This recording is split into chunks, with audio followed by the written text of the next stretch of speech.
Welcome back to CFO Weekly, where we're talking with financial leaders about how to build efficiency in their teams, create time for strategy, and ultimately get results. With your host, Megan Weiss. Let's jump right in. Today, my guest is Mark McCaffrey, CFO for GoDaddy. Before joining GoDaddy, Mark spent over 20 years holding various roles at PwC in the technology, media, and telecommunications TMT sector. Mark most recently was its U.S. TMT sector leader, guiding an experienced team of consultants working across clients in the TMT industries. As GoDaddy's Chief Financial Officer, Mark is responsible for the company's accounting, finance, financial planning and analysis, tax, treasury, procurement, investor relations, and global real estate departments.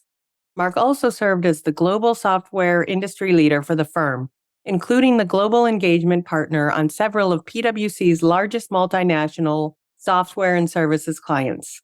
Mark's career has centered on serving clients in the technology and media industries, particularly on organizations building their digital capabilities.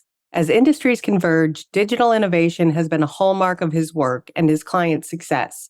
A graduate of Pace University, Mark was a member of the board at the Children's Discovery Museum of San Jose through 2017, and is currently a president of the board, Kristi Yamaguchi's Always Dream Foundation.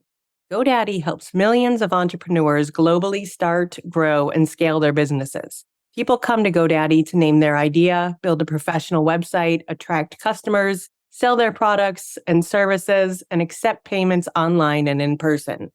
GoDaddy's easy-to-use tools help micro-business owners manage everything in one place, and its expert guides are available to provide assistance 24/7. To learn more about the company, visit www.godaddy.com. Mark, thank you very much for joining me on today's episode of CFO Weekly. Thanks. Great to be here, Megan. Thank you for having me. Very excited to talk to you and talk about leadership. Yeah, today our discussion is centered around two topics: digital assurance and transparency, as well as making finance part of the business's operating fabric. And I'm looking forward to learning from you, so let's jump right in. Yeah, absolutely. First, and as always, let's start with you. And can you tell us about your journey and how it is that you got to where you are today?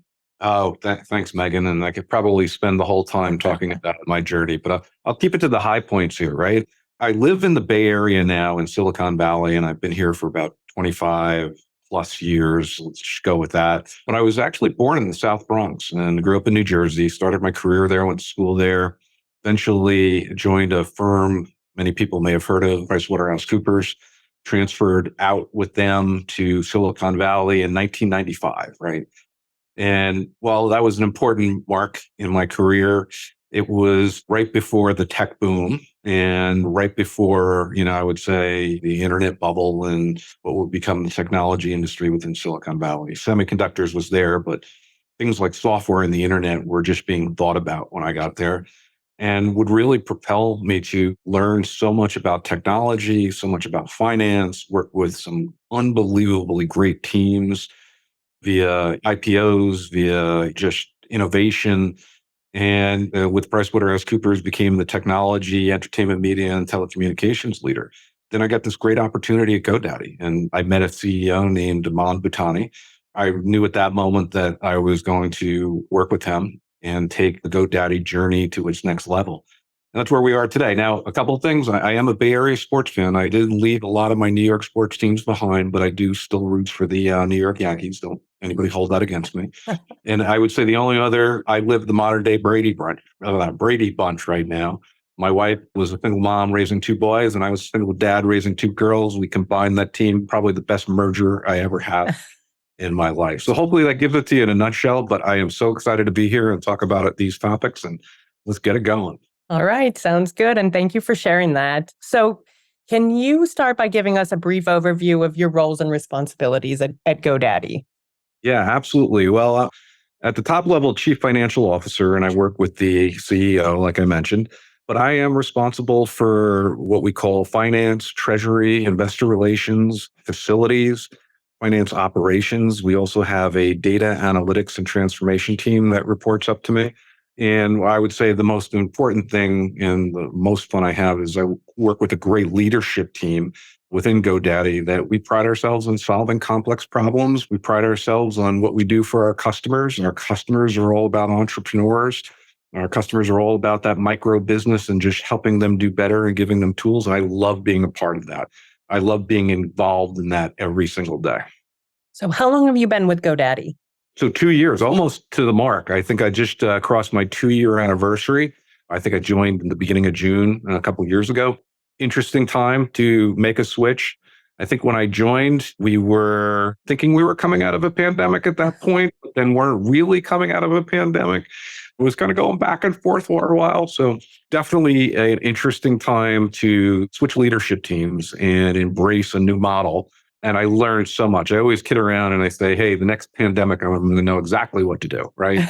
We did not have a playbook for a lot of this. And I think I've learned a lot going through this process about how to engage with teams and how to really, get to the there with a lot of these teams to make sure you're delivering outcomes. So when you started, was it remote? Was everybody remote at that point? It was remote. And I would say we're diverse in many respects as a company, but we're also diverse in geographic location. Our headquarters are in Arizona. That's where GoDaddy, I would say, was born, right? And we have an office in Kirkland where my CEO and a lot of the other executives sit. We have an office in Santa Clara where a couple of us sit, and that's the office I'm mostly at. And obviously, we have a big employee base in Arizona, and we're spread out throughout the world. But we were required to be remote at that time, and traveling wasn't all certain. So it took me a while to meet a lot of people within my team, within the company itself. It took me a lot longer than I thought I would. Matter of fact, while the CEO, Aman, and I spent a lot of time on video at first, it took a few months before we actually met face-to-face in person in Kirkland. Like even then, after we did that, there was a relapse and we had to go back to virtual for a bit. So it definitely turned into learning how to be agile as a leadership team to know what you could and couldn't do and having that backup plan. A great story I'll give you, Megan, is, I think my first year in, we were doing an investor day. And up until a few months before, we just assumed we would be okay and we could do it live. We'd go up, we'd all tape together. And then as we were getting closer to the process, we realized it wasn't going to work again. And we had to pull it all back to virtual. And making that pivot wasn't as hard as we thought, because in the back of our minds at that time, we had learned that, hey, we got to be ready to have a plan B and execute that plan B and not hesitate, right? And I think that became a lot of our operating model that we learned is, hey, you got to be agile. You got to be able to read what's going on and then make changes on the fly and be comfortable with it. And how did you ingrain yourself in the business and start developing relationships? Because I imagine that's really key in the first year of a CFO's existence with a company. Yeah, it was good, and listen, I'll call it. This was the first time being a CFO. I had been a leader in a consulting firm. I had known and worked with many of great CFOs, but this was the first time I was sitting in the chair. And so there was an added complexity of me learning the role and, knowing what I was good at, but knowing I had some things I had to make sure I embraced. And then I'm a people person. Anybody who knows me, my leadership style is very people-centric. I'm all about the team and engaging the team and being transparent with the team, right? And understanding that leadership is not just a title, it's an emotional state, right? You have to be able to connect with everyone around you. You have to be able to inspire them. And doing that from fresh with a new group of people, it was hard. It was hard to get to know people. It was hard to get their emotional temperature. It was hard to understand what the dynamics were. You always want to have depth perception, I call it, as a leader, and know, what's an imminent threat versus something you can push off. But when you're first starting and going through that transition, it's hard to make that judgment, right? And it's hard to know exactly where you stand in the decision-making process. And I'm all about the decision-making process and being able to use data and knowledge and people's input to make good decisions. I always say decision-making is not about just knowledge. You have to have emotional proficiency and you have to trust the people around you. You have to come to good decisions based on all that data and all how confident people are and what you think are the possibilities and the range of outcomes. And trying to define those parameters In this environment, it took a real lot of attention on my part and took a real drawing into the experiences I had had over 20 plus years of solving problems and putting them into play in this environment and not being afraid to be vulnerable, being humbled by some situations at times, and understanding that there were going to be some hit and miss items. And I would say 2 years in, I couldn't be more happier at the outcomes that we've driven as a team, as a leadership team, as my team. But I would say that was definitely new ground for me. Even the things like Investor Day that I talked about, or even managing through this with a team and building that trust and being transparent with them. It was an interesting time, but I would say I learning so much of seeing it be successful now gives me so much more confidence in that ability to lead through these types of environments. And before we switch gears to talk about digital assurance and transparency, I'm just curious, as a CFO, what weight do you put on data versus experience and gut feel? Oh, you got to balance, right? And I'm big into data. I believe in the importance of looking at data, the importance of defining what data is relevant to the situation you're in, making sure the data is accurate and complete, and then using that data as a board. But good decision making, like I said previously, also includes emotional proficiency, right? And balancing the two of them becomes extremely important. Every good team knows how to balance those two. If you depend too much on data, then you're going to lock out the emotional end of decision making. You depend too much on emotion, then you're going to lock out what the data is saying. You have to have that balance. And to me, being a leader, which I always say isn't a title, it's an emotional state, is about balancing those two within the team and being able to come to that better decision making based on one, the relevant data you're looking at. And there is a meeting here that we don't go into where there's data being shared that I am not trying to understand where that data is coming from. Is it complete? Is it accurate? Are there biases in there? But then also taking the emotional end of it is, are we biased in our views? Are we looking for an answer?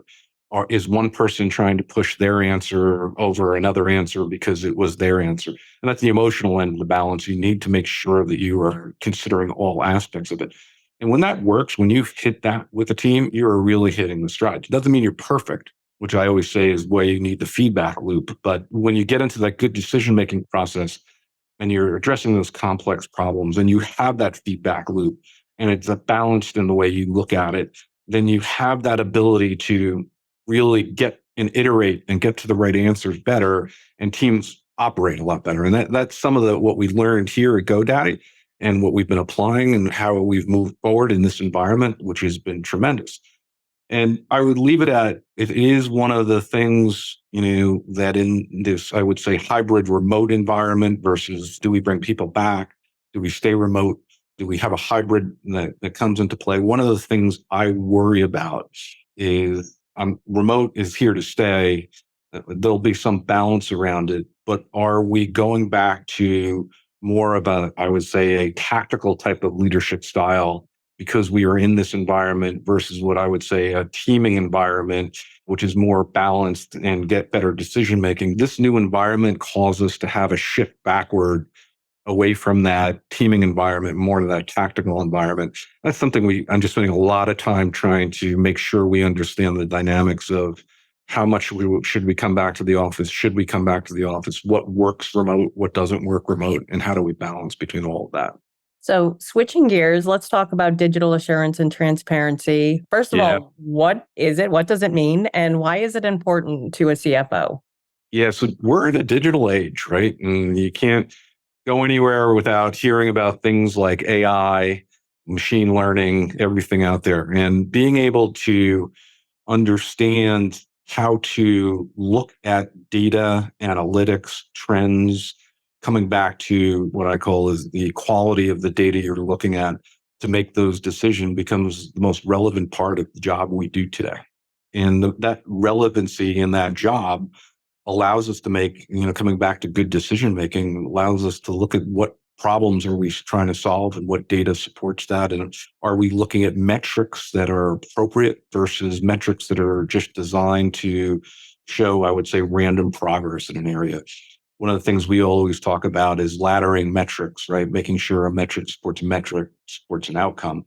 And I'll point on that in this day of assurance and transparency is being able to define the outcome where the desired outcome you're going for and build back from the top down, and then also do it from the bottom up to make sure both of them match is an important part of what we do today around, hey, looking at the digital world we live in, the amount of data that is flowing, and our ability to really handle the amounts of data that are coming in and shift through what is relevant to the problem we're trying to solve, trying to define the outcome we're looking for, trying to define transparently the actions that we need to take to get there as a team, and being transparent about what's working and what's not working to feed that feedback loop. It really allows finance to be a great business partner. And that's one thing as a finance team we continue to try to do is we try to partner with the business to make sure they are getting the relevant, digital assurance data that is coming out to make those decisions, making sure we're helping them review what data they should be looking at and the quality and the completeness of that data. And at the same time, being transparent in how you measure it. I always use a story. How many dashboards does someone put up in a given meeting and everything's green? It's probably one of my first warning signs. Nothing can ever be green. Not everything. We can't be hitting everything 100%, or we're probably not solving the problem that we thought we would be. And that transparency in working through the team to be able to do that, this just helps that framework, helps that better decision making. I come back to it's all kind of brings itself together into one. Can you be a transparent leader? Can you balance the emotional and the logical state? Can you define the call to action? Can you inspire actions with purpose?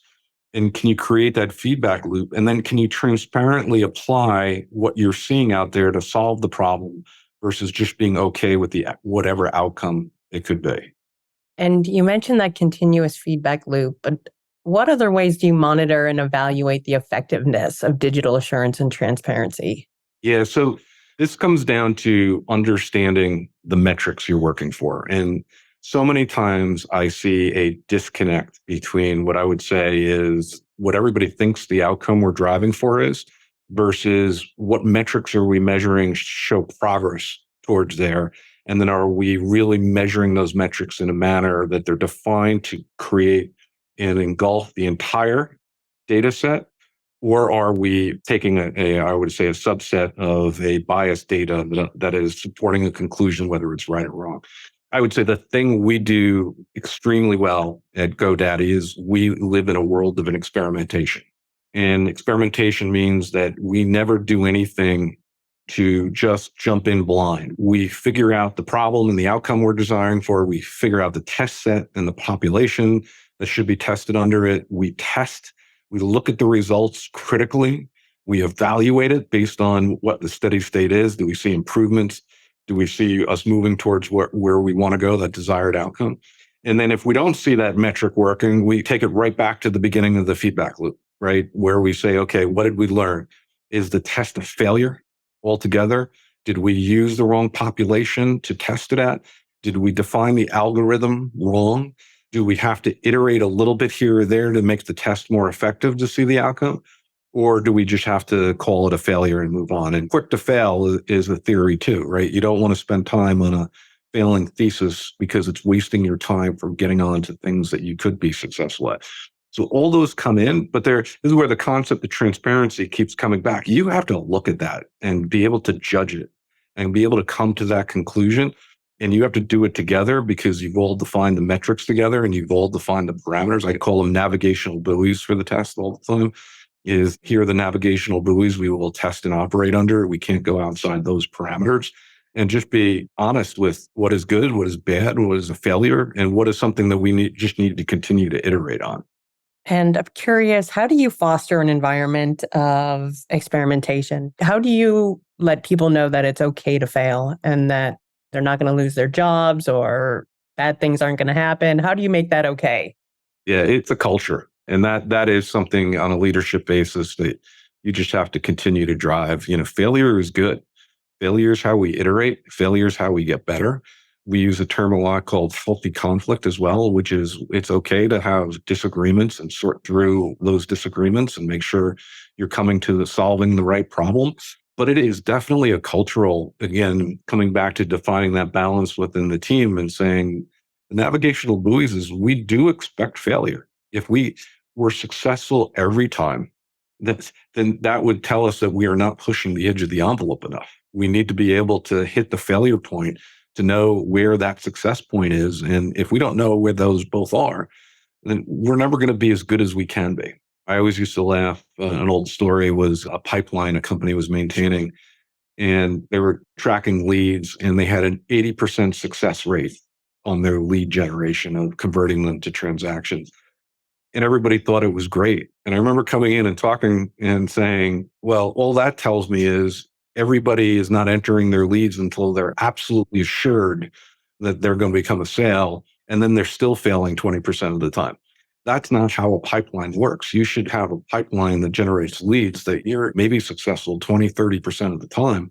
And that's okay, right? But that means you're pushing the lead generation to its extreme to get to the maximum possible success you can. And it's okay because that 30% number, I guarantee will be higher than the 70% number that you had on that, I would say, faulty test or monitoring. And to me, that's a great example of you have to understand the parameters that failure is good. Hate to use a baseball analogy, but the greatest baseball players are hitting 300. They hit the ball 3 out of 10 times. And everybody thinks it means they fail 7 times, but they're swinging the bat. And what do you see as the biggest threats impacting digital assurance and transparency? I think we hit upon this a little bit. I worry that in environments where we are not tested to be our best or not challenged, that sometimes things such as productivity, test results aren't monitored, we're distracted enough. I would say the biggest threat I always see is lack of focus at the leadership level to the defined outcomes you're trying to achieve. Now, that can be a very broad threat and can come through many different ways. But I think when we always take a step back and look at how we apply our strategy, it's always about making sure we've defined it in a manner that everybody understands the outcomes and is not distracted by, call it the shiny object of the day, or having conflicting views within our leadership team, that we're all aligned around that. It's been wildly successful for us. It's always comes back to making sure we understand our end proposition is about our customer and providing them value and making them successful. And that everything we do has to start with, does this help our customer? And from there, our strategy about providing them all the tools they need to be successful, again, entrepreneurs and micro businesses, and have the ability to engage their customers. That is the, I would say, top level of focus that we continue to come back for. Because if our customers are successful, then we're successful. So our teams are working towards the outcomes of, will this make our customer successful, and asking those broad questions. If we get distracted from that, that's when we find ourselves maybe the tests are a little off, or we're not considering things. I would say the other area I always focus on making sure does not become a threat in this environment is communication. This style, this culture requires a lot of communication, a lot of different communication. It can be, now we can get back to in person more often, which I'm loving. I love seeing the teams back in the office and coming in, even if not every day of the week, having them back sometimes is great. But using digital channels to also exchange information, to make it more real time, quick, so everybody understands what everybody's doing. So there's no surprises, and then everybody's staying in focus. And you can also check in as a leader to make sure people are staying on track, or whether not on track, or at least calling out what they need to do to get it back on track. Again, it comes back to, you all have to be in this together. You have to be transparent. You're all driving towards the same outcome, and you're all committed to each other. And you also understand each other's emotional state, right? Coming back to that balance of, we agree that we all bring something to the team and what our roles are, and that we continue to focus on making sure we're delivering. Everybody has to be held accountable. And that makes this environment successful. When that pulls apart, that becomes the risk to the environment. So do you think this is table stakes these days for a company to do well and survive? Or is this something that can still differentiate a company from its competitors doing this well? Megan, that's an exceptional question. And I say that from a point of view of, I think if you had asked me this a couple of years ago, I probably would have been leaning more towards table stakes. But I think at the current environment we're in, because how we team has changed a bit, and how we team is in this environment that coming out of the last couple of years is differentiated itself. It's not something we've dealt with before. I think teams that can apply this current environment today successfully can make it a differentiator. Teams that are going to apply what they were doing 2 years ago and still think it's going to be successful going forward, I think those are the teams that will struggle. So I may have said table stakes a couple of years ago. I think the current environment has really changed so dramatically that now it creates an opportunity for teams that are really good at this to do well. I will tell you, when we were managing through the crisis, we had multiple teams, and I had multiple teams that I had to monitor, and I had multiple leaders that I was working with. And I saw such differentiated results between the leaders who emotionally engaged within their teams to understand how everybody was doing, to have that connectivity, even in a remote environment, to make sure that they understood where the breaking points were ahead before we got to the breaking points, to trust in their team to be able to transparently bring that up. Not only those teams show better results at the end of the day, after we all got back, those teams were so much far advanced than the teams that were more into the, I would say, I call it transactional, or just giving out orders or instructions, or not emotionally balanced enough during that environment, or never made the crossover. Those teams struggled in the results. And the differentiation between those two teams coming out of the pandemic really proved to me that this can become a real advantage for teams if they know how to apply it correctly. And let's switch gears for a bit and talk about the marriage of finance and operations. So Yes.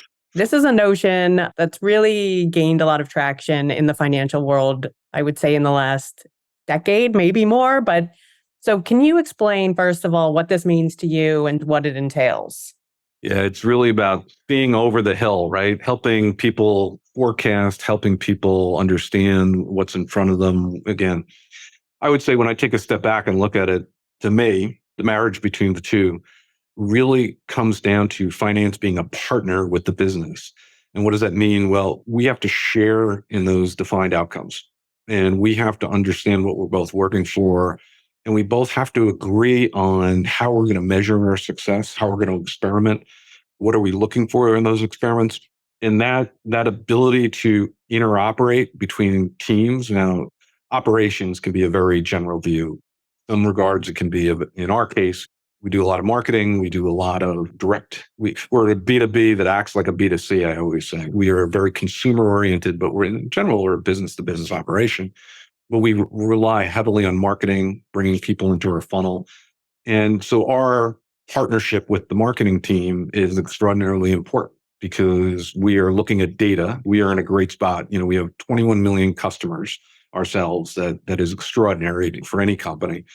And we have a lot of data around the activity that goes on within our customers online. We can see the transactions, see the activity. We have a lot of insights. We can also have a lot of insights into the channels that attract traffic to us.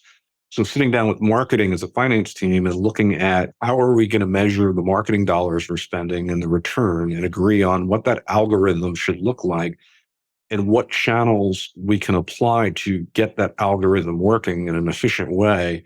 Was a great example of success for us, right? We did it several years ago, and people still talk about it today, that we have been able to get more out of our marketing dollars than a lot of our peer companies out there. But that was an example of, we all defined the outcome that we were looking for. We all defined, the experiments. We all looked at the data we wanted to incorporate into that. We all looked at the algorithm and agreed that, this is the right algorithm.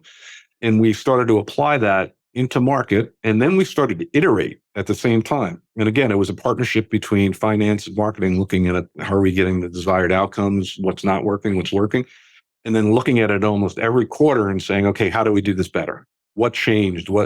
And that to me is the epitome of great operational partnership by the finance team. And that happens everywhere now. And if it's not happening somewhere, then I would say any finance team is not doing their job. We have to be there as partners, as leaders are making decisions, to give them sage advice on what works, making sure we're all working towards the outcomes together. not only for the customer, but for our shareholders, our investors. Everything has to be aligned into the same spot. And that ability to do that, to me, epitomizes the importance finance can play in the operations role and making sure we are there helping guide and helping, again, coming back to making good decisions and solving complex problems together. And what are some common roadblocks you see to finance being able to ingrain itself within operations? I would say it's a little bit of the inability to move into what I would say the current environment. Finance being more of a historical look back versus look forward. I think it's very important that we continue to look forward with our operations. And when I see it imbalanced, when I see it more of, I'm just going to report out to you and have bias because I know you're trying to achieve something, and regardless of whether it's right or wrong. I always have a saying I use internally, which is, you tell people what they need to hear, not what they want to hear. And the finance team has to continue to do that. Now, sometimes that is hard. I agree. People sometimes just want to hear what they want to hear. But when it works, we're telling everybody what they need to hear so they can make better decisions. When it doesn't work, we're telling everybody what they want to hear. And therefore, decision-making becomes flawed. That's the phrase I continue to use with my teams, with people we put around us, even our third-party providers. Remember, tell us what we need to hear, not what we want to hear. And the CEO and I are extraordinarily aligned on that concept. We might not like what people tell us. We might like what the teams tell us. That doesn't change the fact that you tell us what we need to hear. And as you look at the role of CFO, how do you see it evolving in the next 5 to 10 years?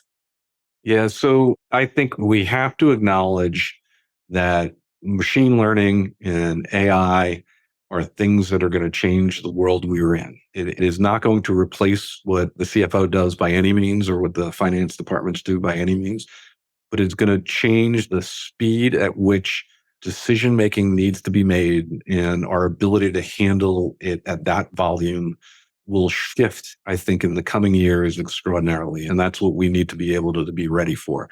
This has evolved over time, and I'll fortunately going to date myself, but you look at the ability for information to become available, for data even to be analyzed, for all the information coming in.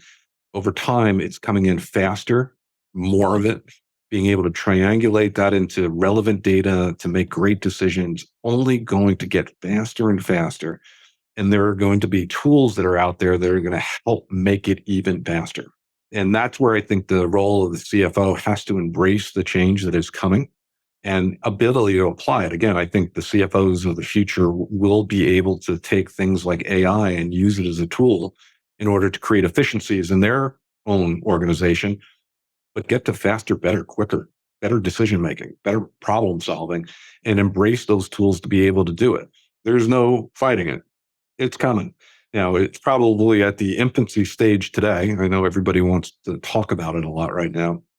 At the end of the day, we're just at the beginning of this journey, and the role of the CFO will evolve into more of a data-driven role and get into faster decision-making and being able to analyze not only external threats, but internal threats, and being able to apply that to making, I would say, good decisions faster. And that's the evolution of this role as we move forward.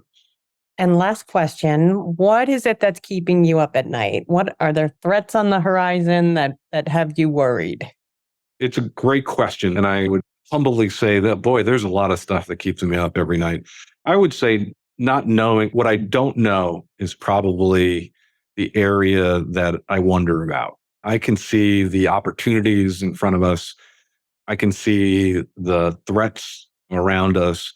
I can see what our ability to execute will deliver. I feel good about the teams that are out there, but we're in a technology space. Innovation matters. Customer relationships matter. I am a big proponent that you need two things in this industry to continue to win. You need to own the customer relationship and understand it, and you have to be able to innovate. And what keeps me up at night is the thought that if we were ever to lose any one of those, that would create a different dynamic within our business, within our industry. And it's something that I would say we are great at today with both of those. but we have to be great at it tomorrow and we have to be great at it the following day. And we can't assume that's just going to be a constant that happens every day. We have to work at it. Great answer. Mark, thank you so much for being my guest today. Oh, Megan, this was great. Thank you. Always happy to come back anytime. I love this stuff. And it was great just getting to meet you and talk to you today. Yeah, really fun conversation. And I've enjoyed speaking with you. And thank you for finding the time to be here with us today to share your experience and knowledge. And I wish you and GoDaddy all the best. And to our listeners, please tune in next week. And until then, take care. If you're ready to boost efficiency and streamline your accounting processes at significant cost savings, it's time to talk with Personiv. Their people-powered solutions have transformed the delivery of back-office tasks and general accounting functions for decades, partnering with clients to provide everything from accounts payable to payroll services. See what Personiv can do for you by visiting personiv.com. You've been listening to CFO Weekly, presented by Personiv. Please subscribe wherever you get your podcasts to hear all of our episodes. Want to learn more? Check out personiv.com. Thanks for listening.